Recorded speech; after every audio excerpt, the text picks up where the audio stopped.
She has nourished Charlie in a manner that has in turn enabled him to nourish the causes and institutions in which he believes. Nancy is truly extraordinary. What Charlie has contributed to the world, and his contributions have been huge, should be credited not only to him, but to her as well. Warren E. Buffett, Omaha, Nebraska. Preface.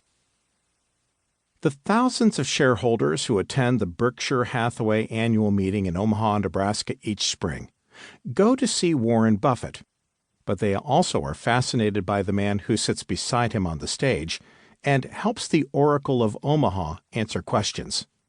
They call it the Warren and Charlie Show. It usually goes this way. Buffett answers the question, giving it as much or as little time as he sees fit.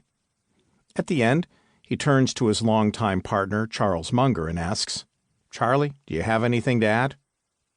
Charlie sits there, looking as if he'd already been chiseled into Mount Rushmore, and gives a brusque reply. "Nothing to add." He and Buffett play their little jokes each year to an audience that enjoys going right along with them. The meeting does have a deeper element, though.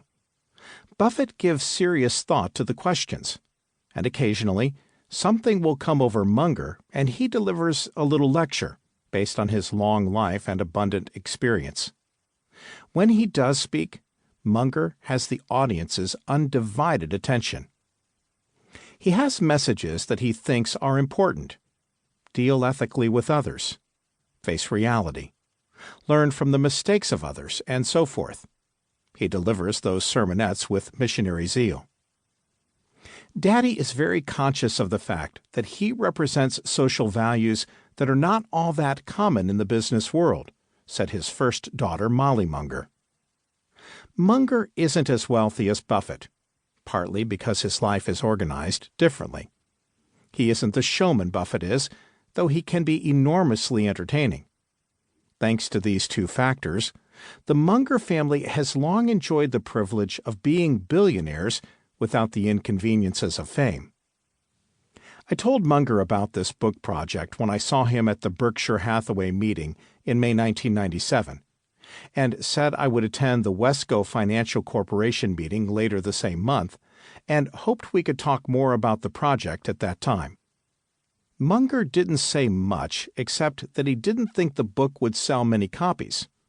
My husband, a friend, and I did attend the Wesco meeting, and when it was over, Munger rose and in a loud voice asked, "Is Janet Lowe here?" The assembled audience of several hundred people craned their necks searching for the culprit, and a few who know me pointed in my direction. I timidly stood. "Yes, Mr. Unger." He rose from his chair and declared, "Follow me," and turned and marched out a back door. I waved goodbye to my husband and friend, not sure when I would see them again. Munger silently led the way up the elevator and to a private office where he told me that the Munger family didn't want a biography of him. They could see their cherished privacy slipping away. Being a fundamentally shy person who doesn't enjoy confrontation, I did not find this meeting easy. But I explained that I had signed a contract and would need to deliver the book, even if he did not cooperate. I said, however, that I believed the book would be much better if he did. "All right, then," Munger barked. "You can start by reading these books." He handed over a long list of his favorites, including Richard Dawkins' The Selfish Gene. Later, Munger told me that he went through phases, at first opposing the book, then trying to minimize the damage, and in the end, working right beside me, trying to make the events of his life as understandable as possible. It clearly wasn't always easy for him, especially when I pressed for details about the death of his son and the misguided surgery that left Charlie blind in one eye. Nevertheless, Munger sat for long interviews at his home in Santa Barbara, his office in Los Angeles, and twice at his sister's home in Omaha. The Mungers invited my husband and me to their vacation retreat in northern Minnesota, where I spent several days interviewing family and neighbors, but also went hiking, boating, fishing.